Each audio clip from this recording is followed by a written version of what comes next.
नमस्कार। आज हम मॉर्गन हाउसल की एक काफी मशहूर किताब है द साइकोलॉजी ऑफ मनी, उसके एक हिंदी सारांश पर थोड़ी गहराई से बात करेंगे। हाँ नमस्कार।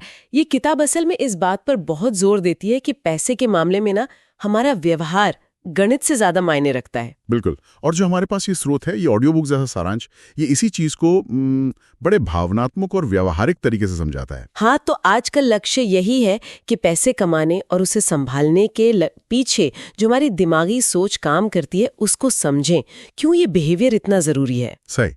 तो चलिए पहला पॉइंट लेते हैं। पैसा कमाना एक बात है और उसे संभाल कर रखना, मतलब टिकाए रखना, वो बिल्कुल दूसरी। हाँ, ये बहुत बड़ा फर्क है। कमाना शायद एक स्किल हो, एक हुनर, लेकिन पैसा टिकता है आपके व्यवहार से, आपकी आदतों से। और यहीं अक्सर लोग मात खा जाते हैं ना। कमा तो लेते हैं पर वो क्या कहते हैं, सब्र नहीं होता, या शायद जरूरत से ज्यादा लालच आ जाता है। बिल्कुल, जैसे शेयर बाजार का उदाहरण ले। मार्केट चढ़ा तो एकदम से जोश में आ गए, सब लगा दिया, गिरा तो डर के मारे सब बेच दिया। ये सब व्यवहार की बातें हैं। गणित नहीं है इसमें ज्यादा। तो मतलब पैसा संभालने के लिए क्या चाहिए? सब्र, अनुशासन। हाँ, सब्र, अनुशासन और एक लंबी सोच। शॉर्ट टर्म गेन के बजाय लॉन्ग टर्म वेल्थ पर ध्यान देना, यही व्यवहार तय करता है कि पैसा टिकेगा या नहीं। अच्छा, और एक और बात जो स्रोत में है वो ये कि हर किसी के पैसे की कहानी अलग होती है।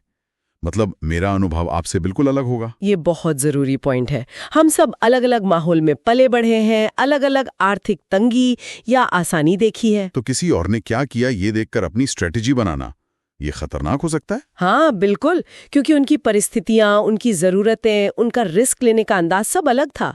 अपनी कहानी खुद लिखनी पड़ती है, अपनी समझ से। नकल करने से बात नहीं बनती अक्सर। ठीक है। तो व्यवहार हो गया, अपनी यात्रा को समझना हो गया। अब आते हैं उस चीज पर जिसे शायद सबसे शक्तिशाली कहा गया है, धैर्य, कंपाउंडिंग। हाँ, कंपाउंडिंग। इसे तो आइंस्टाइन ने भी शायद दुनिया का 8वां अजूबा कहा था। ये समय का जादू है एक तरह से। समय का जादू मतलब कैसे काम करता है ये? मतलब आपका पैसा जो कमाता है ना, वो कमाई भी फिर आगे और पैसा कमाने लगती है। ओके। और फिर वो कमाई भी, ये एक स्नोबॉल इफेक्ट जैसा है। धीरे धीरे शुरू होता है पर वक्त के साथ बहुत बड़ा हो जाता है। अच्छा, और वॉरेन बफे का उदाहरण दिया है इसमें, है ना? हाँ, कमाल का उदाहरण है। उनकी लगभग सारी दौलत, मतलब 90% से ज्यादा, वो 50 साल की उम्र के बाद बनी है। 50 के बाद? ये तो बहुत हिम्मत देता है। बिल्कुल, ये दिखाता है कि सालों तक टिके रहने की ताकत क्या होती है। धीमी, लगातार प्रगति अक्सर बड़ी छलांगों से ज्यादा शक्तिशाली होती है। सब्र ही असली खेल है। लेकिन सब्र रखना तब मुश्किल हो जाता होगा जब बाजार में हलचल हो, वो डर और लालच वाली बात आ जाती है फिर। बिल्कुल सही पकड़ा। ये दो भावनाएं हैं, डर और लालच। ये पैसे के सबसे बड़े दुश्मन हैं। जब सब बेच रहे हों तो डर लगता है, जब सब खरीद रहे हों तो फोमो, मतलब कहीं पीछे ना रह जाए वाला लालच। और दोनों ही नुकसान करवाते हैं। हाँ, तो इन भावनाओं पर काबू पाना, यही असली चुनौती है। अगर आप अपनी भावनाओं को समझकर फैसले ले पाते हैं तो पैसा आपका सेवक बन जाता है, आप उसके गुलाम नहीं बनते। ये तो काफी गहरी बात है। मानसिक मजबूती चाहिए इसके लिए। और इसी से जुड़ा हुआ है शायद अगला पॉइंट, ये समझना कि कितना काफी है। हाँ, ये इनफ वाली बात। हमेशा और चाहिए की दौड़ में लगे रहना, ये कभी खत्म नहीं होता और बहुत तनाव देता है। तो क्या असली अमीर वो है जो ये समझता है कि मेरे पास जरूरत भर का है, काफी है? बिल्कुल, स्रोत यही कहता है। संतोष, मतलब कंटेंटमेंट, ये अपने आप में सबसे बड़ी दौलत है। ये जानना कि कब रुकना है, कब कहना है कि हाँ इतना ठीक है, ये बहुत बड़ी समझ है। संतोष जरूरी है, लेकिन पैसा बनाने के लिए थोड़ा जोखिम, मतलब रिस्क तो लेना पड़ता है। हाँ, बिना रिस्क लिए तो कुछ नहीं होता। लेकिन किताब कहती है रिस्क लेना जरूरी है, पर उसे समझना और मैनेज करना उससे भी ज्यादा जरूरी है। मतलब आंख बंद करके कूद नहीं पड़ना। नहीं, बिल्कुल नहीं।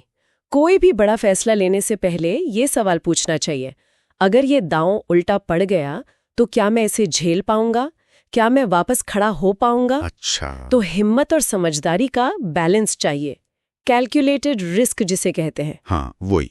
अंधाधुंध रिस्क बेवकूफी है, पर बिल्कुल सेफ खेलना भी आपको आगे बढ़ने से रोक सकता है। सही है। और फिर आता है आखिरी पर शायद सबसे महत्वपूर्ण विचार कि पैसे का असली मूल्य क्या है।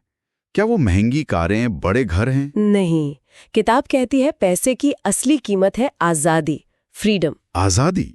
किस तरह की आजादी? अपने समय पर कंट्रोल रखने की आजादी। सुबह उठकर ये तय करने की आजादी कि आज क्या करना है, किसके साथ करना है, कब तक करना है। नौकरी छोड़ने की आजादी अगर वो पसंद नहीं। मुश्किल वक्त में घबराने के बजाय विकल्प होने की आजादी। वाह, ये तो पूरा नजरिया ही बदल देता है पैसे को देखने का। मतलब पैसा चीजें खरीदने के लिए नहीं, बल्कि अपनी जिंदगी अपनी शर्तों पर जीने की क्षमता खरीदने के लिए। बिल्कुल। वो जो तनाव कम होता है ना, जब आपको पता हो कि आपके पास एक सेफ्टी नेट है या आप अपनी मर्जी से फैसले ले सकते हैं, वो असली अमीरी है। दिखावा नहीं, स्वतंत्रता। तो अगर हम इस पूरी बातचीत को समेटें तो सार यही निकलता है कि पैसा एक टेक्निकल चीज से ज्यादा एक मनोवैज्ञानिक चीज है। अपने मन को समझना पैसे को समझने से ज्यादा जरूरी है। हाँ बिल्कुल।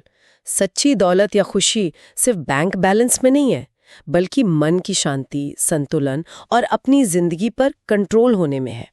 बहुत खूब। तो ये सोचने वाली बात है सबके लिए।